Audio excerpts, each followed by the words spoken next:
Hi guys, Lord here. So in my last Assassin's Creed video, I talked about if whether or not the American Civil War would make a good setting. And we're talking about that again, except we're talking about another setting. However, this time it is the Viking setting, as in Scandinavia in the Norse times. The reason I am talking about this setting now is because there's this rumour that the next Assassin's Creed game will be a Viking set game called Assassin's Creed Kingdom. This game has not been confirmed by Ubisoft. It has just been a rumour that has been created and is widely believed in. I'm not sure if I believe it or not, but I will be talking about the Assassin's Creed Norse setting. Just a disclaimer though, do not give your hopes up if whether or not Assassin's Creed Kingdom, which is the name of this game, according to the rumours, exists, because these are just rumours made by several game journalists, and Ubisoft has said nothing to either confirm or deny these rumours. There's hardly anything we know about Assassin's Creed in the Viking Age. What we do know are the stories of two people, an unidentified Viking and an assassin named Ragnar Lothbrok. Let's first talk about the unidentified Viking. Oh, and fun fact about this unidentified Viking is that he was the ancestor of Otzoberg, who is an important Templar in the modern age. So, the story of this Viking raider, which is a very short one, is that he defeated and captured a Saxon warrior in battle. And he actually felt bad for the Saxon warrior, so he decided, instead of executing him or enslaving him, he offered the Saxon to join his tribe. And that Saxon should consider himself very lucky, as not many Vikings knew what feeling bad meant and would have probably just killed him. The Saxon, however, refused out of sadness and anger, that I guess out of defeat and loss of his comrades.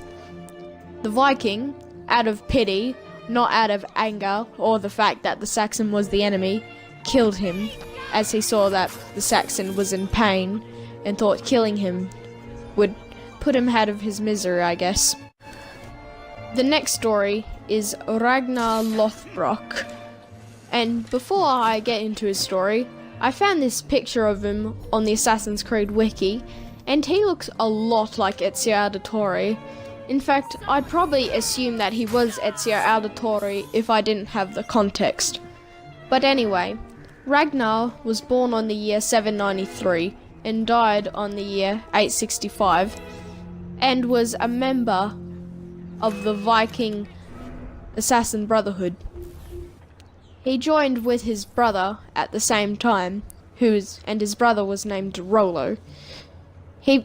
Ragnar quickly moved up the ranks, and was only 22 when he gained the rank of Master Assassin, and the next year, at age 23, I presume, or probably 22 and a half. The point is, it was the next year. In the next year, he gained the rank of Mentor. Ragnar married 3 times, his first wife being Lagertha, then Thora Townheart, and finally to Aslog. And because of having so many wives, he also had many sons: Ivar the Boneless, Bjorn Ironside, Hivitserg Ragnarsnag, Sigurd Snake in the Eye, and Ub Ragnarsnan, just to name a few. Sorry, I'm not Swedish, so I'm sorry if I read that completely wrong. And all the sons that I named there became assassins. It doesn't say on the other assassins, his other sons, if whether or not they became assassins, because those were just a few of his sons. However, I presume they also became assassins. We know the story of how he met his first wife, Lagertha. I'm not Swedish. I apologize. So, when Ragnar was 20, he met this lady named Lagertha. And Lagertha was a very strong warrior woman, which was kind of expected to be at the Viking times. If you were a Viking, you were expected to be warrior material. Man, woman, child, doesn't matter. If you're a Viking, you know how to fight. Like the Nords in Skyrim, they know how to fight because they're based off our real world Vikings. The point is, Vikings know how to fight.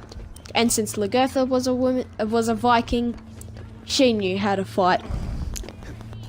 After seeing this, Ragnar wanted to talk to Lagertha. Lagertha was not into him though, so she was just not having it. However, Ragnar continued to pursue her. She was still not interested. Ragnar followed her home, trying to get her attention. She still wouldn't, until she was then harassed by 2 other Vikings. These 2 Vikings that were harassing her were called the Bear and the Hound. And no, they were Vikings. They were not actually a bear and a hound.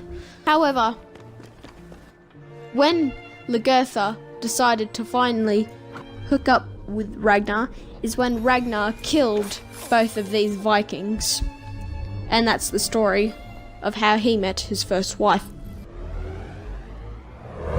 So, would this setting work for an Assassin's Creed game? The Assassin's Creed community seems pretty divided on this one. A lot of people say yes, a lot of people say no, a lot of people are undecided. Personally, I say yeah. I can't really think of much of a reason why it wouldn't. Some of the people who say it wouldn't work say it's because Vikings aren't really a stealthy warrior type, and so it wouldn't work with Assassin's Creed because Assassin's Creed is a stealth game. However, to be honest, Assassin's Creed isn't really a stealth game, not by a long shot. It's supposed to be, but it really isn't. But even though that Vikings are generally not stealthy and are like not ninja parkour like, kind of like ninjas, I think that's what people meant. Like, you couldn't exactly be ninja style in a Viking setting, which is what Assassin's Creed is about. But I think you can be, because although that is the general stereotype and what Vikings generally were like that doesn't mean that there can't be a Norwegian warrior that is a parkour-like assassin. In fact, that's what the assassins are. That's what all assassins are like, no matter what setting. So that's my reasoning for it to work, and I can't see any other reason why it wouldn't. In fact, personally, I'd really love the idea. In fact, I'd love it probably more than a civil war, in a civil war timeline that I said.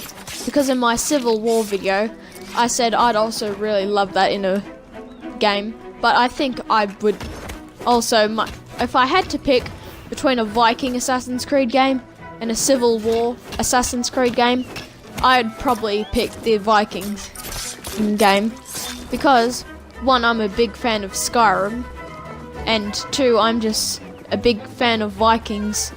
They're like a favourite of, well, I wouldn't say they're a big favourite of mine in history. I'm pretty interested in them. I wouldn't say they're one of my favourite time periods, but they're one I'm certainly interested in. So that's today's video. Hope you enjoyed. Sorry that I did kind of ramble on a bit, because after making the video I did kind of notice that I did kind of ramble on each point. Like right now I'm rambling on one point. But anyway, hope you could get past that and that you enjoyed my input on the rumours of Assassin's Creed Kingdom. If you did, please leave a like, subscribe to my channel if you want more Assassin's Creed content, or any video game content for that matter. And let me know what you think of Assassin's Creed Kingdom, if you believe that if it actually is happening, and if you think it would make a good Assassin's Creed game. Have a good day. I hope you had a good Easter and a good Good Friday, because last Friday was Good Friday and obviously yesterday was Easter. I hope you guys had fun on that. You got a lot of chocolate. And yeah, and that I hope you had fun on that day. Bye.